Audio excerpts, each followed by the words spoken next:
We got a big one today. Diva tethering characters, Cassidy grenade rework, Wrecking Ball could knock over enemies, and much more. Let's get into it, but first I do want to look at the skins. We got a Candy Wrecking Ball skin as well as this Punk Pharah skin. Not my overall favorite, but then we got this Divine Monkey Genji bundle in the shop, and of course, while I'm still not personally buying skins myself, I gotta admit the art team did a fantastic job. The shurikens, the freaking sword, look at this sword, dude. It looks amazing. And of course, the overall design of Genji itself completely nailed it. So I gotta give it to Blizzard. They did fantastic job here. Another change also, the freaking currency went from gold to silver, making it a little bit hard to see, but people were confusing it between the premium currency and the non-premium. So yeah, the old legacy currency is now silver. But anyways, let's get straight into these insane changes, a ton of developer Q&As. But before I do so, a quick word from our sponsor. Do you want some free Overwatch points? Well, listen to the sponsor of today's video and I'll explain how you can get some. GamerLink, an easy to use and modern app available for free on both Android and iOS. Now, the purpose of this app is exactly in the name, GamerLink, to link you with like-minded gamers no matter what game you're thinking about. It has 300 plus games from any platform you can think of. Let's say Overwatch, right? I'm gonna search Overwatch 2. I can choose PC, I can choose Xbox, PlayStation, whatever I actually play on, and then I can scroll through this feed in which people are posting looking for other gamers. Or I can make my own post. So I'm going to use Valorant so I can show you two different games and just look at the amount of stuff I can fill out. Game mode, skill level, if I talk to a mic, what region I'm on, and then a description. So let's say I need some YouTube help with a custom game. I can put it up there, shoot it out, and then people will start commenting and I find like-minded gamer. Best of all, if you use the link down below to sign up to GamerLink, write me your GamerLink username down below in the YouTube comments and you're entered to win $10 worth of Overwatch coins. All right, so we're gonna get straight into it with some Blizzard Q&A with the developers. So one of the first things is, what are you doing about match leavers? They're constantly ruining medal rank games. Can we have harsher punishment? And a Blizzard employee responds, we agree that we can do more to disincentivize leaving games. We're considering making ranked penalties partially carry over from season to season, and we'd like to make sure that leaving games is never optimal for progressing challenges, regardless of whether you're in ranked or unranked. So a little bit of a hit or miss answer here, having some ranked penalties carry over from end season, so people start throwing, because people kind of just don't care about the end of season. We know end of season ranked is kind of annoying to play.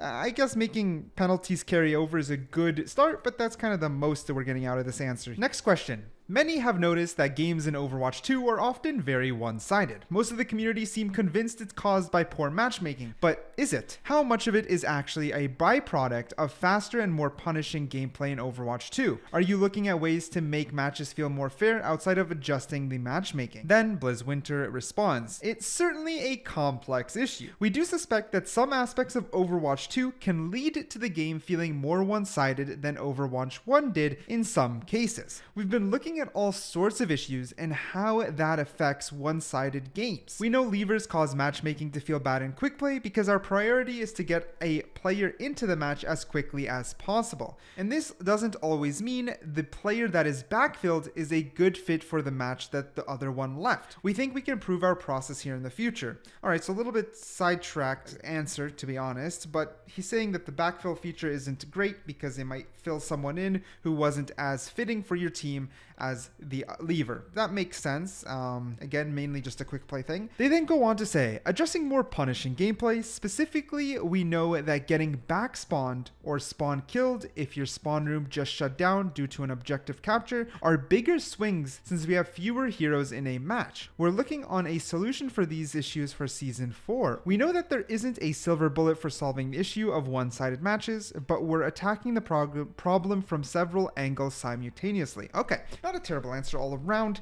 Interesting that they mentioned dealing with the back spawned or spawn kill issue. Interesting. That would make a huge difference in snowballing. I wonder if that means Blizzard is going to change up the spawns, or maybe the cooldown after the objective is captured. That's actually wild. That opens up the possibilities for like an abundance of different changes. The next question asks, what does the team think about hero passives, and are you open to change them in the future? BlizzTest responds, hero passives are super super interesting because they often can define heroes and actively change the way the kit is played. Since many passives have fewer restrictions than active abilities due to the lack of cooldowns, certain passives become the defining feature of the kit. Lucio's wall ride is a great example of a passive that completely changes how a character would be played. Other characters' passives might be less defining compared to Lucio's, but they still can punish the player towards playing in a specific way. Sombra's Opportunist pushes players towards eliminating critically injured enemies, but it doesn't define her gameplay loop like Lucio's wall ride does. Okay,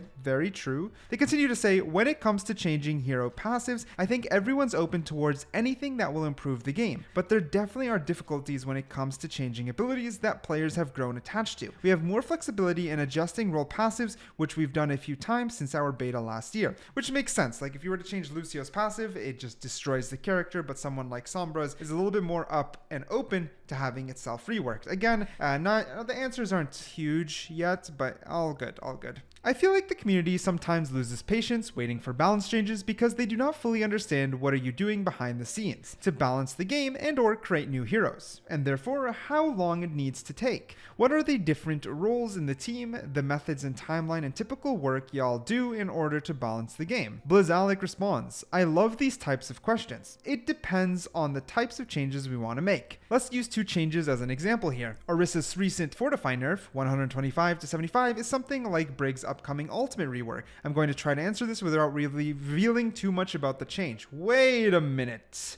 Orisa's recent Fortify nerf, 125 to 75, is something like Brig's upcoming ultimate rework. What? What is hidden in there? Say we wanted to do seemingly simple changes like Orisa's Fortify nerf, it'd start with the balance team making a decision, then informing other groups, for this usually our producer QA live ops, that a change is coming and will require a hotfix. Then a designer would go into Orisa's script, make the change, and submit. At that point, QA and live ops are notified, QA tests the change to make sure it's all good, and live ops will then get the build process going. We usually see that hotfix occur the next day. So overall, a small change like this takes about 2 days. Critical changes can happen even faster. Good, we know that much. Now for the Brig rally changes. Whoa, he didn't even ask you about the rework. Okay, tell me. There are changes that do involve other teams, so we may start off with similar origin points. Design wants to make a change. This change could involve various art disciplines such as VFX, modeling, etc., or sound. So now it's important to see where we can fit on their calendar. Design mockups, the change shows it to the art and sound team so we can get an estimate on how big the ask is, and then hopefully slots and change in the future season. Since our disciplines are working on so many things, such a change may not happen the next season or even the season after. It's dependent on how big your ask is, how much lead time design is giving the affected teams, and how much bandwidth those teams have, and ultimately how high of a priority the change is. That process can take anywhere from a month to 6 months, so basically for a rework. So we have to be forward looking and work together constantly in order to deliver new things to the community in a timely manner. So when they say they're reworking Brig, yeah, I guess that makes sense. 1 to 6 months makes a lot of sense. Someone asks, Junkrat has been a menace in pub tier metal ranks for years, stretching into Overwatch 1, but it seems he's just some gigantic pain in the ass at every single level of play. The mine change helped with some of his more salt-inducing one-shots, but are there any further changes the team is considering? Blizalec responds, Junkrat has moved quite a bit since his latest nerf 2 weeks ago, down 3 to 4% at both the highest and the metal ranks. We understand that there are further pain points in his kit though. One change we'd like to make, but will still take some additional tech, is Junkrat's grenades have a smaller hitbox after bouncing off a wall. We believe that type of change would alleviate a lot of the pain points when facing Junkrat and still keep his gameplay rewarding.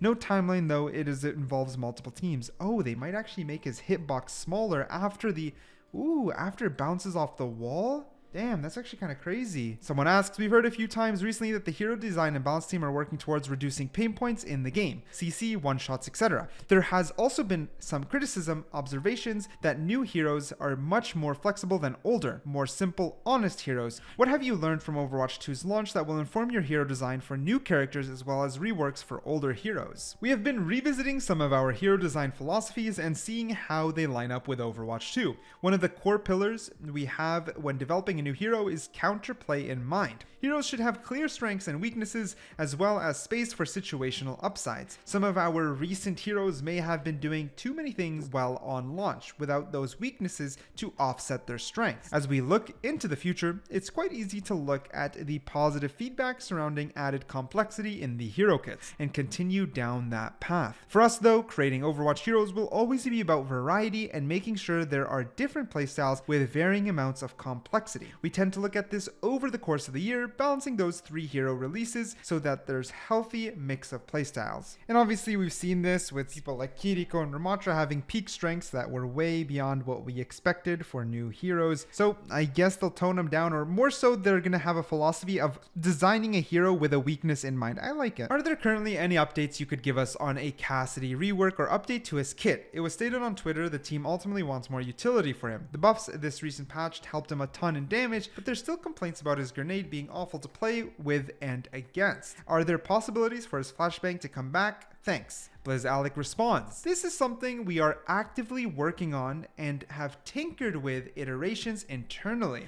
The overall goal here is to bring back some lost synergy in Cassidy's kit, example Fan the Hammer losing some of its ease of use. Magnetic Grenade is rather flat in what it does, and while some abilities can be in this space, Cassidy's kit already has a lot of simplicity, making Magnetic Grenade a prime candidate for adjustments. We won't be in full stun mode like Flashbang, but we are looking at ways to push Magnetic Grenade into an ability that either enables Cassidy to line up more shots or provides newfound utility." Okay, so what they're saying is maybe Magnetic Grenade sticks and then slows the target instead of doing damage. I could see something like that since they said line up more shots. So that's what it's looking at. That's what it's looking like in my opinion. Next question. Any info on Season 4's new hero? We know they're a support, of course, but is there any other sneak peek we can get?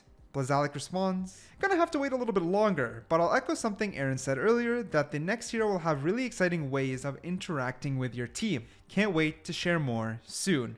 Man, so the new hero, bro. The new hero's gonna have a whole new mechanic. Maybe he can no, Symmetra can already teleport the team. I wonder what it'll be. Ooh, that's gonna be cool. Next question. Hi, and thank you for the opportunity. I have 2 questions. Is it still planned for Moira to get some kind of utility/soft rework, or are you happy with the way she currently is? I remember reading or hearing somewhere around Overwatch 2's release that there's still plans for her to get utility. Then the developer answers, "The Moira conversation can be tricky as she offers a sought-out playstyle for many support players, but she still lacks the utility we want in a support role. Moira's still having this identity of being able to dish out damage, though maybe tuned down just a tad bit, and remain a comfort pick for many players, as well as preserving her current flow. It's a tough challenge, so we'll see where we end up. We'll share more as things develop." So I think for now Moira is not at the top priority, but next question. Is the quicker patch schedule, thank you, relegating the experiment card to history? What's the most insane change to a hero you've tried out internally? Ooh, I like this question. All right. Blizz Jano, sorry if I'm saying that wrong. The first response, the experimental card was much more useful in the past when the patches were further apart, months versus weeks. The turnaround time to have it patched and reacted to between releases means it's not really feasible as a testing for upcoming live patches in that sort of capacity. So basically, okay, bye-bye experimental cards. The second answer, the most polarizing change are usually the ones during the hero prototype or rework phase rather than anything for live balance. There have been a lot. The one that immediately comes to mind are Sombra Hack reducing max health for a minute, or Wrecking Ball knocking down enemies as he rolls over. The Diva having an ability to tether and drag enemies with her mech. What? Launching them Launching them tethered to her ult was hilarious. What? So, bro, Wrecking Ball could knock down people. Oh my goodness, Diva could tether people to her mech, and Sombra's hack would reduce people's max health. Yo, that's just the Diva one. I just want to imagine tether then just flying them off the map. All right. Next question. What is your opinion on Pharah Mercy? Is there any intention to make a Pharah more viable without a Pocket Mercy and less annoying with a Pocket Mercy? Blizz Jano responds, "This is an interesting one, since I often play Pharah even without Mercy, so I'm probably biased here. Pharah is a hero that is tough to find buffs for, and she performs better on the stats side than most, so it always becomes a question of if she even needs changes. She is quite situational as a pick, but very capable of taking over the game in the right circumstances, and it's sort of a harder skill check for the enemy team than most heroes in the teams of trying to counter her. I want to put all of that on the Mercy combo, but of course it's very powerful. We've considered potentially reworking Pharah to make her more interactive, but it would be a dicey one since to make big changes there, it would likely mean she has to lose the airtime she is capable of. Her design started as a rocket launcher hero, but her identity quickly shifted to the always flying hero. Losing that would likely alienate a large portion of her fans. But that's all I got for you today. Thanks for watching. Okay, bye.